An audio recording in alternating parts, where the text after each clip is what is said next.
grande partie pour les applications Android, une partie visuelle de votre application et une partie logique. Tout d'abord, la partie visuelle de l'application, c'est toutes les images, le texte, les couleurs, tout ce que vos utilisateurs verront de manière graphique sur leurs appareils. Pour ça, on va utiliser un langage que vous connaissez peut-être qui se nomme le XML. Il permet simplement de structurer des données grâce à ce qu'on appelle des balises. Vous avez la même chose pour créer des sites web avec le HTML par exemple. Ensuite, on a une deuxième partie, c'est la partie logique de l'application, grâce au langage Java. Java, c'est quoi? C'est un langage de programmation informatique orienté objet. Je vous donne un exemple très simple. Imaginons que vous avez deux personnages sur un jeu mobile. Ce seront tous les deux des objets. Et bien ces objets, vous allez pouvoir leur associer des fonctions qui vont permettre de les faire interagir, tout simplement. Attention, attention, avant de vous lancer dans la conception d'applications Android, il est très important, impératif même, de s'être imprégné au préalable des bases de chacun de ces langages, sous peine d'être totalement perdu au niveau de la syntaxe, ok? Si vous êtes débutant, je vous recommande de faire pause sur cette vidéo et de cliquer sur la petite fiche en haut à gauche qui vous permettra d'apprendre les bases du langage Java très simplement. Et enfin pour le XML, je vous mettrai un petit lien en description. Maintenant qu'on a vu la théorie, passons à la pratique. Vous aurez besoin de deux éléments pour créer vos applications. Tout d'abord, le JDK. C'est tout simplement un kit de développement pour les développeurs Java qui va contenir uniquement les ressources essentielles dont on aura besoin pour programmer avec ce langage. Pour l'installer, c'est très simple. Vous allez accepter ici la licence, donc vous avez bien sûr le lien en description. Vous acceptez. Ensuite, vous choisissez la version adéquate à votre système d'exploitation. Vous avez Linux, Mac, Solaris et Windows. Par exemple, je suis sous Windows 64 bits. Pour moi, ce sera Windows x64. Donc, vous téléchargez ici. Vous faites enregistrer le fichier et vous patientez la fin du téléchargement. Une fois le téléchargement fini, vous devrez lancer votre exécutable afin de procéder à l'installation. C'est une installation classique, donc vous allez appuyer ici sur Next. Ensuite, Next. Et enfin, vous validez. Vous avez la possibilité de choisir le fichier de destination. On peut le laisser par exemple par défaut. Je fais suivant. Et ensuite, l'installation se fait en plus de celle du JRE, c'est-à-dire du Java par défaut.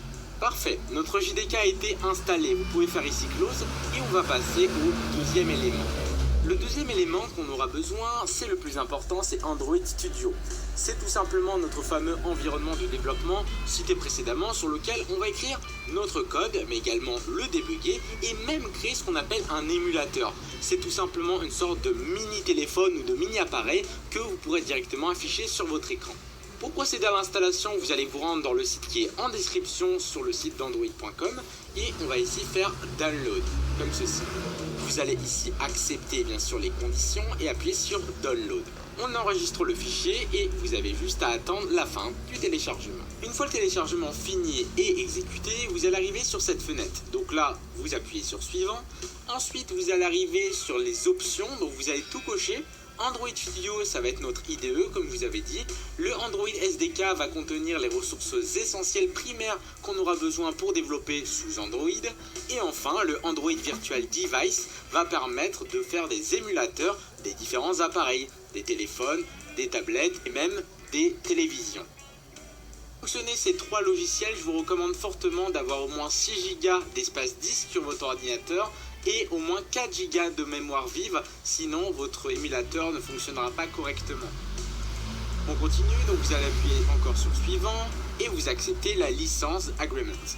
Vous avez la possibilité de changer le fichier de destination, mais vous n'êtes pas obligé. On peut cliquer sur Suivant, puis Installe. Ensuite, ça va vous lancer votre Android Studio avec la possibilité de compléter l'installation. Vous cochez ici que vous n'avez pas de version précédente, donc vous n'importez aucune préférence. On fait OK. Et là, ça lance bien le logiciel. La première fois que vous allez apparaître sur le logiciel, vous aurez la fenêtre de bienvenue. Donc elle vous montre un petit peu ce que je vous avais présenté, le SDK, etc. On peut voir les différents appareils qui sont compatibles avec Android. On fait Next et là je vous recommande d'appuyer sur le bouton Custom. Pourquoi? Puisqu'on va pouvoir customiser comme ça l'interface et notamment ici le thème de notre IDE. Par défaut il est en blanc et je vous déconseille de le mettre en blanc, sinon vous risquerez de vous abîmer les yeux lorsque vous développerez. Pour cela, vous allez cocher ici Darkula et votre thème va passer en noir. On fait Next et ensuite vous allez cocher toutes les options juste là. Donc par défaut, s'ils ne sont pas installés, mais vous les cochez. et après vous appuyez sur Next.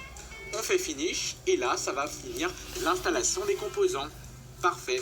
Et voilà, votre Android Studio a été installé. Vous êtes enfin prêt pour créer votre premier projet. On fera ça à partir de la deuxième vidéo. En tout cas, j'espère que cette première partie vous aura plu. Si c'est le cas, n'hésitez pas à la liker, à la commenter, à vous